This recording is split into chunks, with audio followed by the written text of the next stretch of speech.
Hello, Janeites, and welcome to Austen Chat, a podcast brought to you by the Jane Austen Society of North America. I'm your host, Brecken Wood, from the Georgia region of Jasna.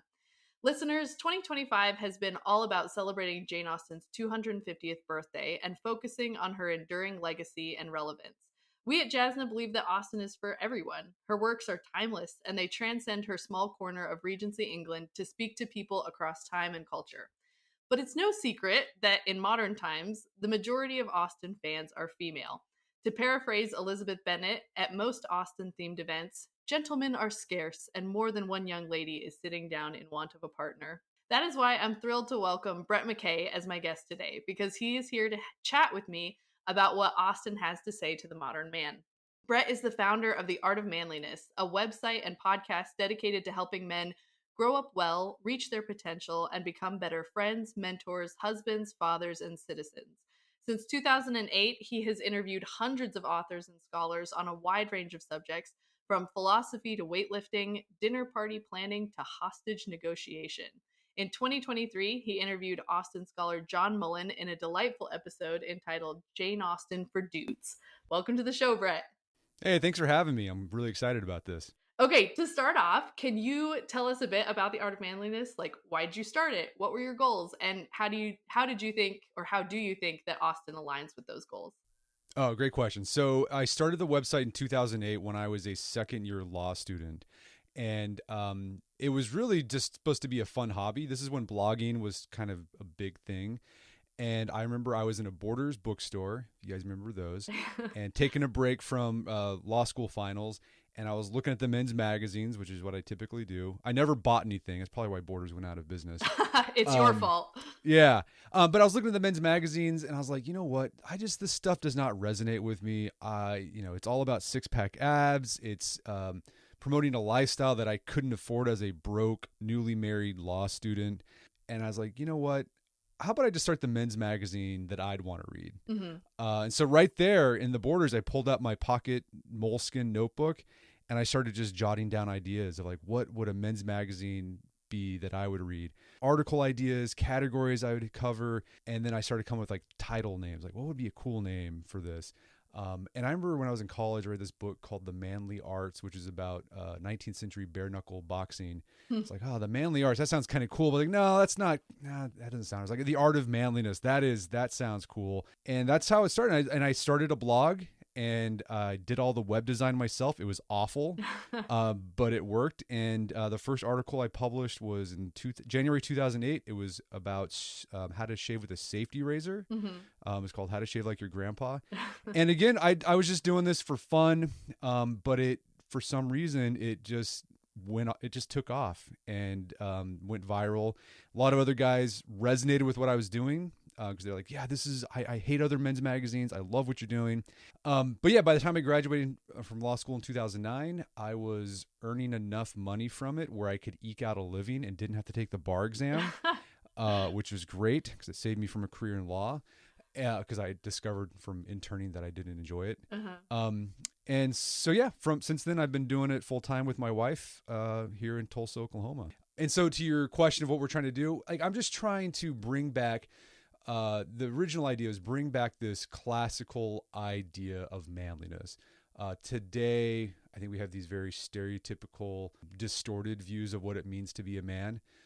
If you go back to the Greeks and Romans, and even through, you could say the early 20th century, when someone talked about manliness, it wasn't your stereotypical like brawn and bravado. There was that, but it was also like being manly. Like people described George Washington as having a manly character, and it meant having a disposition that was geared towards virtue and excellence. It was about being the best you can be and being of service to the wider world. Mm-hmm. And I wanted to bring back that idea because I look at my grandfather's a big inspiration for the art of manliness and for my life as a man. A World War II veteran, he worked for the Forest Service. He was just a manly guy. Like he could go out into the woods with just a horse and some supplies and like live there for 2 weeks, just living off the land. But he's also incredibly just service oriented, always thinking about others, how he could be useful. He was also intellectually curious. He was just an incredible family man. Family was so important to him. And that was the kind of man I wanted to be. And that's what I'm trying to do on Art of Manliness. And to your question about how does this tie into Jane Austen? Well, we'll talk. We maybe get into this in more detail. But Jane Austen, her work, that's what it's all about. It's not from the, not from the man's perspective, but just generally it's about how to be a good human being. And particularly in the social realm of life. And by that, it's not just romance. There's that, of course, but it's also just how do you interact with others in a virtuous or with propriety, with respect way when human beings are these complex, frustrating figures. How do we get better at that? And I think Jane Austen, she does. I mean, that's what she does so well in her books, is she shows that in this really just engrossing detail. Like you can see it. And by seeing it, you're like, I want to be better after seeing Absolutely. You can see her characters are so realistic, and you can see little bits of yourself or your family or people that you know in all of her characters. There aren't any true villains except Mrs. Norris from Mansfield Park. I think she's just pure evil. But for the most part, like I said, the people are complicated. They're a little bit good. They're a little bit bad. Everybody's flawed.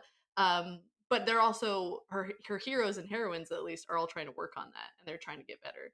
Right. It's all about character development. It's all about developing virtue and growing. Okay, so I mentioned at the beginning that most modern Austen fans are women, but that hasn't always been the case. Austen's father and brothers were champions of her work, and she was read pretty widely by both men and women in the early days of her popularity. And over the years, she's counted a lot of illustrious men as her fans, men that you've had episodes about, like, Sir Walter Scott, Rudyard Kipling, I think you've talked about in the podcast, C.S. Lewis, Charles Darwin. These guys loved Jane Austen. They thought she was amazing. And so I've always had this theory that it's because of the movie adaptations that Austen's fan base has shifted to mostly female, because they do really emphasize the romance. There's like the balls and the dresses and the frilly bonnets, and which I love. I am not like denigrating that at all. I think it's great, but I do think, it speaks more to women than to men in general. And so I was really surprised to learn that you, Brett, first got into Austen because of one of the movies. Can you tell us your Austen origin story? Yeah. So to be clear, I knew about Jane Austen Sure. for a long. She's like one of the great writers of English literature. And I knew that she was important and that she had, people thought a lot of her. But like you said, the other thing I knew about Jane Austen was that pretty much only girls like Jane Austen at high school. So there was like this group of girls when I was in high school. They just were obsessed with Jane Austen. That was me. I was in that group of girls in high school who loved Jane Austen. Yeah. And I said, Jane Austen's great. Maybe she's great. Maybe I'll have to read her in college one day, but it's just not my thing. I just kind of blew her off in that way. But then when I was in law, again, when I was in law school, I was taking a break from studying. I was just flipping through the channels on the TV, and I came across Dr. House, Hugh Lowry, but he wasn't talking in an American accent. He was using his native English accent, and he was dressed in this Regency attire. And I was a big House fan at the time. I was like, oh, this is interesting. I want to watch Dr. House talk with a British accent. And I didn't know what I was watching. So I was kind of, let me just watch this for a bit. And then I realized, oh, wait, this is Sense and Sensibility. This is Jane Austen. And so I watched a little bit more, and a couple hours later, I'd finished the movie. Like I kept watching it.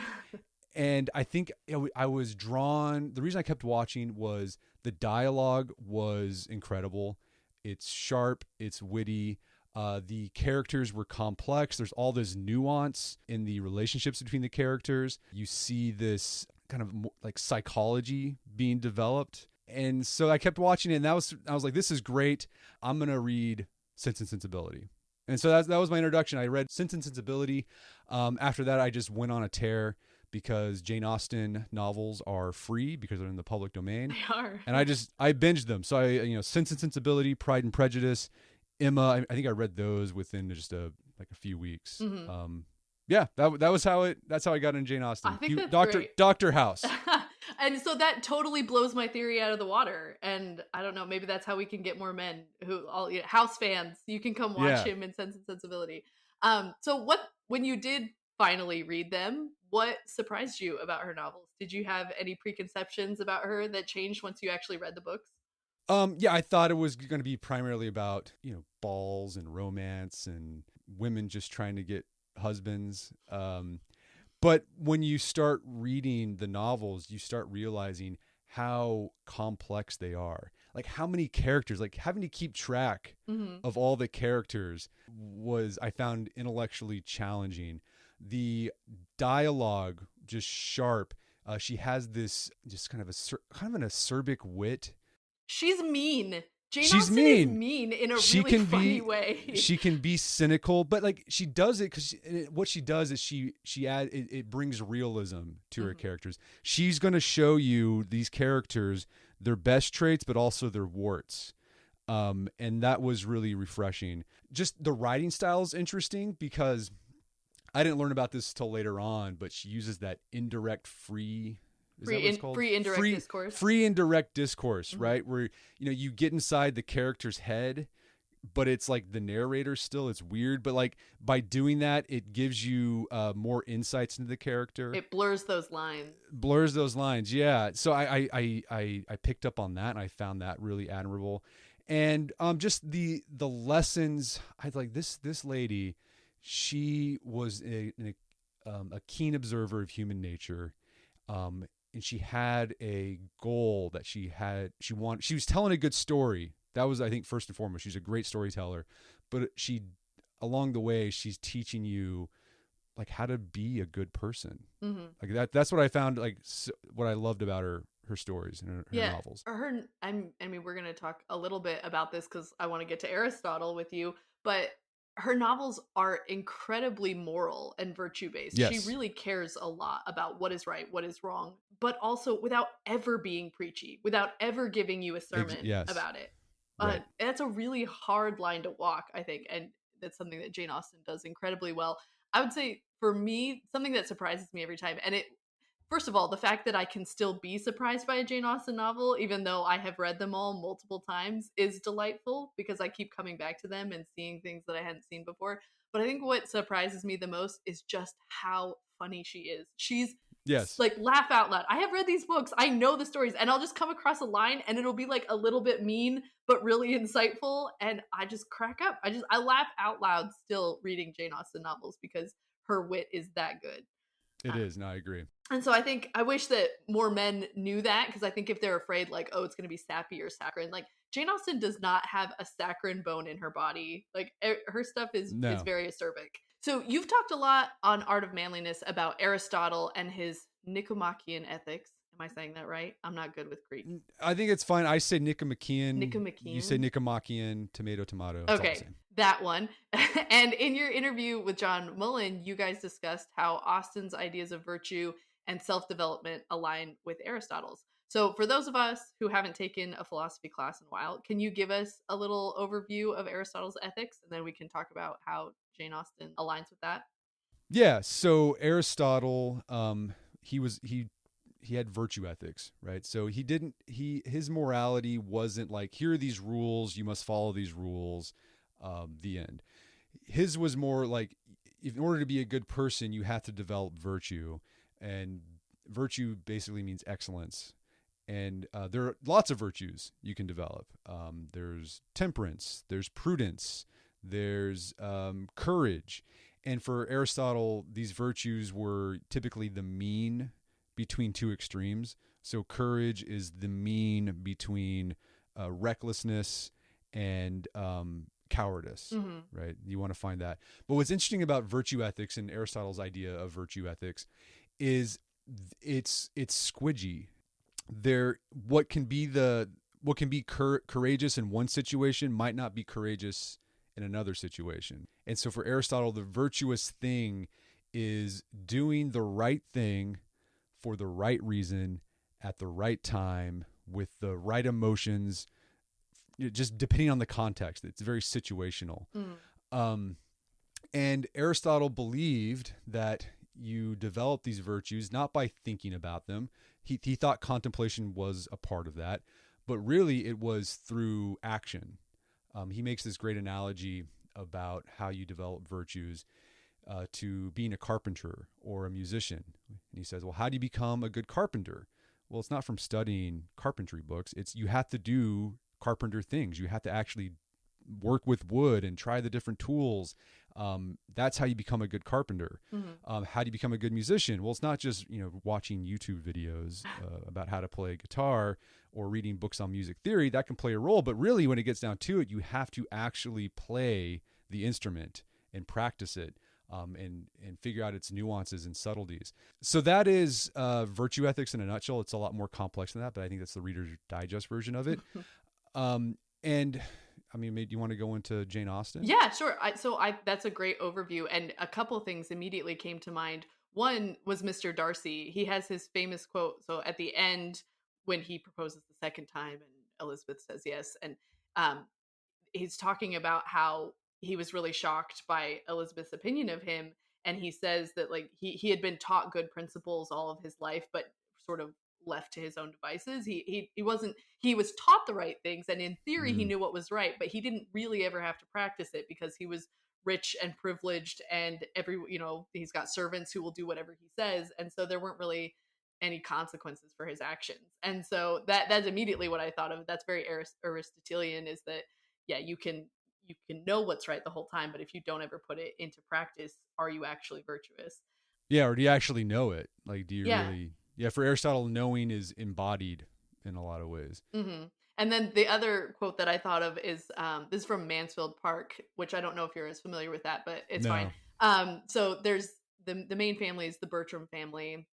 They live at the estate Mansfield Park, and they've got these two daughters, Julia and Mariah, and they're pretty and they're accomplished and they've had a really good education, but kind of like Darcy, they're selfish and they haven't really ever had to act virtuously. And so this is the quote. It says, "It is not very wonderful that with all their promising talents and early information, they should be entirely deficient in the less common acquirements of self-knowledge, generosity, and humility."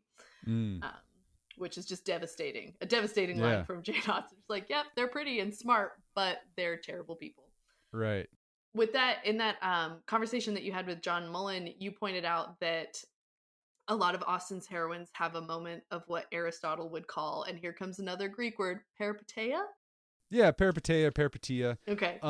It's basically a recognition. Like, you have this moment like, oh my gosh, I am an awful person.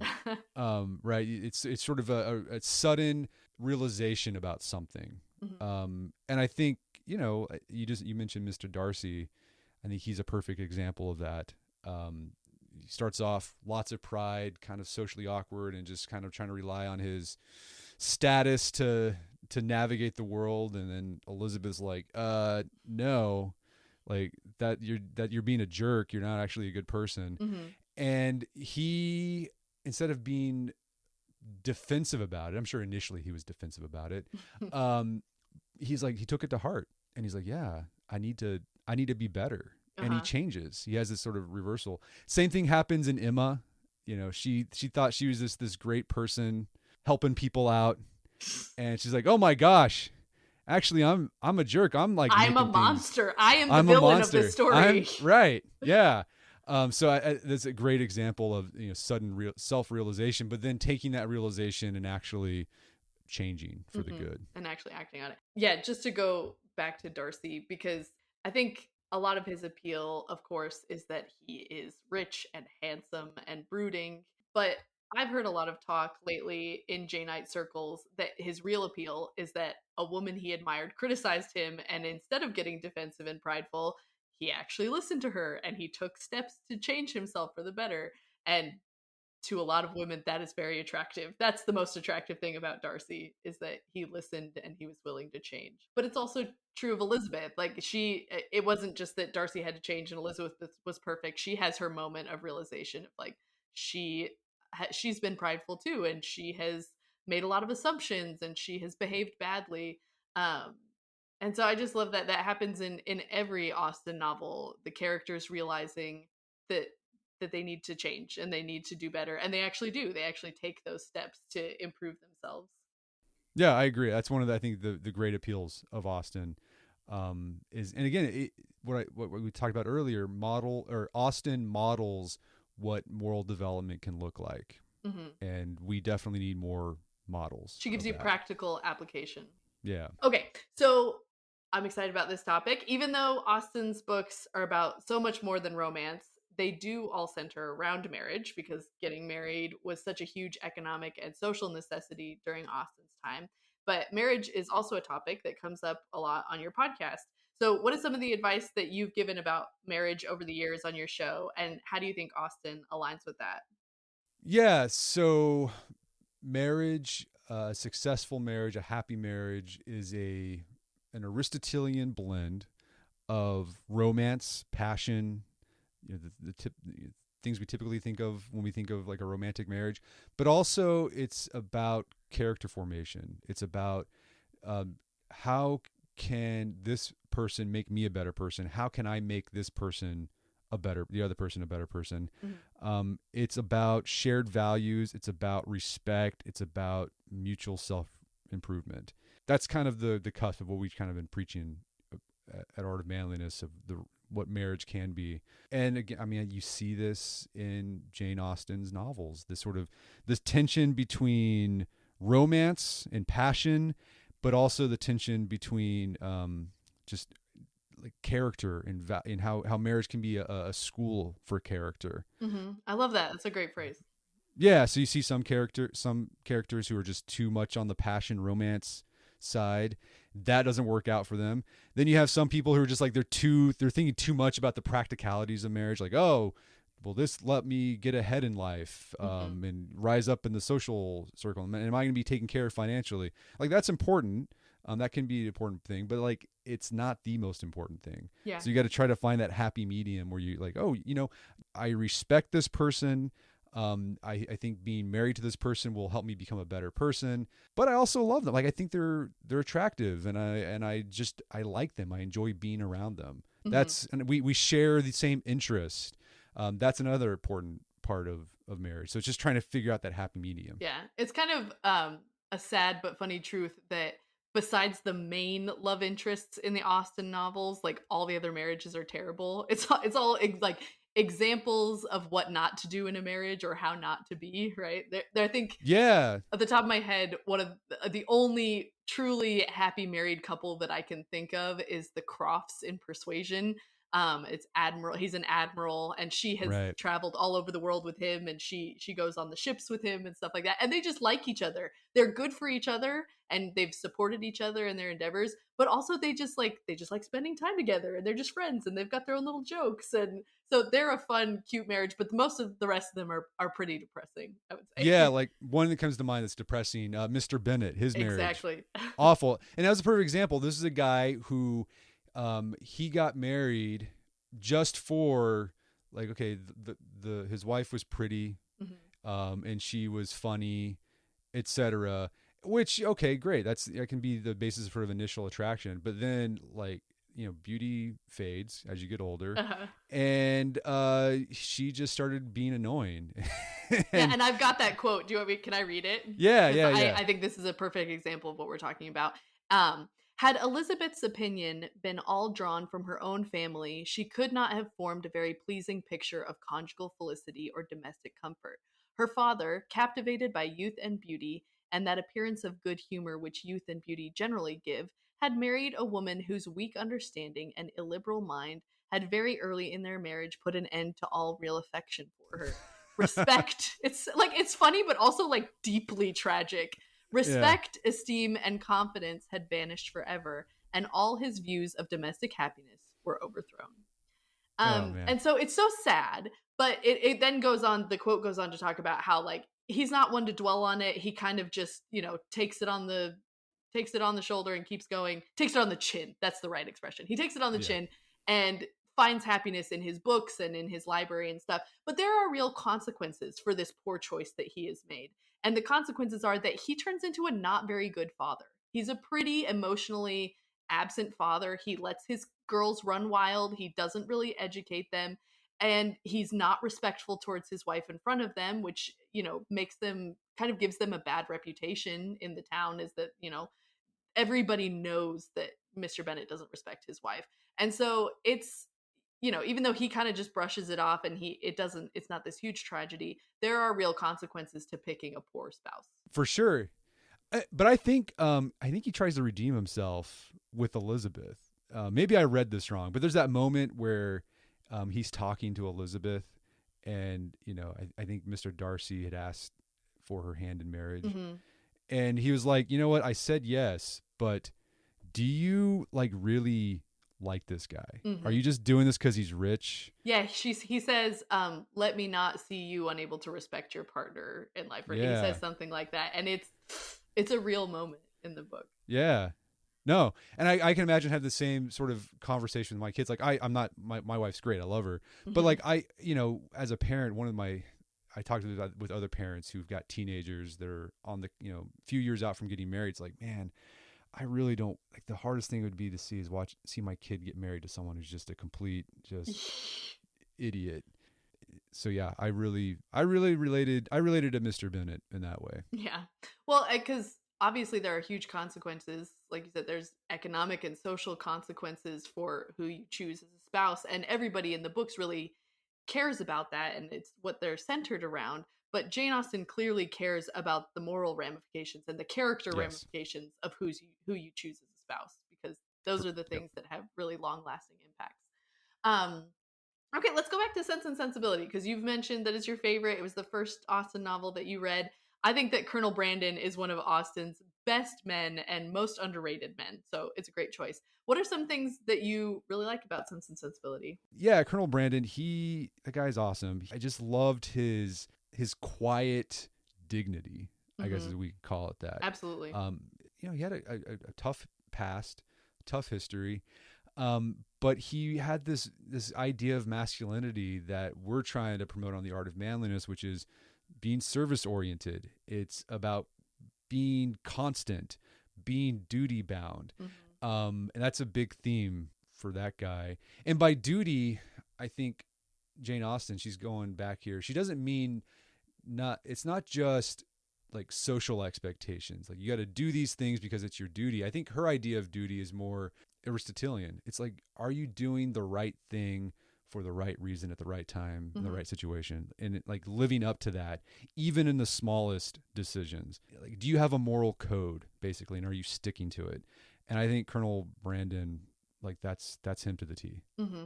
Absolutely. A quiet dignity, I think, is a perfect description for him. So Colonel Brandon is great. And of course, Mr. Darcy is a lot of people's favorite Austen hero. But the man that I admire most in all of Austen is Mr. Knightley from Emma. And this is why this is one of my all-time favorite Austen quotes, and it immediately makes me think of Art of Manliness. There is one thing, Emma, which a man can always do if he chooses, and that is his duty, not by maneuvering and finessing, but by vigor and resolution. So that's a great one. Yes. You kind of already touched on that, but what do you think? What are your thoughts on that? What do you think Austen meant by a man's duty? And you can talk about her time period, or like, what do you think of duty now in modern day? I think it's the same thing what I was just talking about. It's not necessarily like, here's this rule, you follow it, because maybe the rule's stupid, right? And you don't want to be duty bound to a dumb rule. It's duty bound to a good life, right? And a flourishing life. Yeah, I think Mr. Knightley, he does that. I mean, so I've read Emma, but I gotta say, one of the things about Jane Austen, getting into her, you start realizing, oh my gosh, she's had this big influence. Like, I had no clue that Clueless, the movie that I watched in high school, was based off of Emma until after I read Emma. And I'm like, oh wait, Paul Rudd, that's Mr. Knightley. And like, that was like one of my favorite characters. Just like this cool dude. Like, he's just this good all around guy. He's a law student. But I loved how he was genuinely concerned about helping Cher, or Emma, become a better person. And I think everyone wishes they had a Mr. Knightley in their life. Kind of gently nudged them. Like, he never like sometimes he would get harsh a little bit, but mostly it was just gentle prodding in the right direction. Oh yeah, the most harsh he gets is the badly done, Emma scene, which everybody Yeah. loves. I mean, that's his best line. And he does it not for selfish reasons, right? You're talking about the right thing for the right reasons. Even though he's in love with her, he really resists that, and he just wants her to be a good person. He just wants her to be happy, and because he is a lot older than her, can kind of see from a mile away these enormous mistakes that she's making. But he's just always doing it out of duty and out of love, and not romantic love, but just because he cares about her and wants her Yeah, to be happy. he wasn't trying to change her to suit his needs. Yeah. Like a lot of times people go into a relationship like, oh, I can fix that person. Yeah. But really what we mean by that is like, I can make them like so that I like them and they suit me better. Mr. Knightley wasn't interested in that. He was like, I care about this person. I want them to have a great life. Yeah. How can I help? No, that's a good point. I think what he's always doing is he's trying to make Emma live up to her own ideals. Because Yes. again, Emma knows what's right. She's been educated. She is very privileged. What's great about the book is that you get to see behind the scenes sort of that free and direct discourse, and you get to see when her conscience is pricking her. And it's always about Miss Bates, the lady who talks constantly too much, or she knows that she should do better by Miss Bates, or she should do better by Jane Fairfax. And so Mr. Knightley is like this external conscience who is there to remind her, like, Emma, I'm saying this, but you actually know. You don't need me here. You know what's right, but you just need to actually act on it. No, yeah. Yeah, that's something I really enjoy about the book, is seeing Emma. She knows what's right, but she needs that nudge from Mr. Knightley. Because she's so young. I think we forget how young these heroines are. Oh, yeah. Emma's like 20, 21. The oldest one is Anne, and she's only 27. So, Right. just ancient for Jane Austen's time. But in our modern, Eleanor, who I'm going through Sense and Sensibility right now again, and she is so wise and so mature and, so restrained. She's 19. It's crazy. Like, I was not like that at 19. I wasn't either. Okay, so Brett, to end, let's just do a little recap. Why do you think men should read Austen? What does Jane Austen have to offer the modern man? Sure. First off, they're just good stories. Mm-hmm. Like I said, the dialogue is amazing. I love how they're character driven. I will say this. I'm going to make a connection here. If you're a guy and like, my favorite novel of all time is Lonesome Dove by Larry McMurtry. Larry McMurtry likes Jane Austen. Yes. But I think one of the reasons why I enjoy Jane Austen is because Larry McMurtry is pretty much following Jane Austen's footsteps in how to write a novel. Mm-hmm. His novel, Lonesome Dove, and there's action, there's the cattle drive, and there's shootouts, but it's primarily character driven, and it's all about people trying to deal with love, unrequited love, regret, pride, friendship, jealousy. So if you read Lonesome Dove and you liked it, you're going to like Jane Austen novels for the exact same reason. Just the setting is different. It's Regency England and not 1870s Wild West America. You're just going to see these characters in Jane Austen novels grappling with these all too human issues. So yeah, so the story's great, but also I just think there's a lot of moral lessons that Jane Austen can impart to you as you read them. You're going to see models of what it means or what it looks like to develop yourself as a person, develop your character, living up to ideals, struggling with it, having setbacks, but then continually trying again. Mm-hmm. And I think that's why guys, and I think everyone should read Jane Austen for those reasons. Mm-hmm. Yeah, and that idea of like self-knowledge, self-discipline, and taking responsibility for your actions, yes, which I think is something that everybody needs to learn. I agree. Okay, thank you so much for chatting with me today, Brett. Where can our listeners find you online? So, of course, there's The Art of Manliness. Just Google it. You'll find all sorts of things. I'd also like to recommend checking out, my wife and I have started a new newsletter on Substack called Dying Breed. Mm-hmm. You can find it at dyingbreed.net. And this is for men and women alike. And we're kind of going deep on topics that my wife and I talk about around the kitchen table, just together. So go check it out. We're having a lot of fun with it. Thank you so much, Brett. This has been great. No, thank you. Dear listeners, I just wanted to end today's episode by saying thank you. Austen Chat now has over 100 5-star reviews on Apple Podcasts. We are thrilled and so grateful for everyone who has left a review. If you haven't left a review yet, please consider giving the show 5 stars on Apple Podcasts. The more reviews we get, the easier it is for new Janeites to find us. Join us again next month for another episode. In the meantime, I remain yours affectionately, Breckenwood.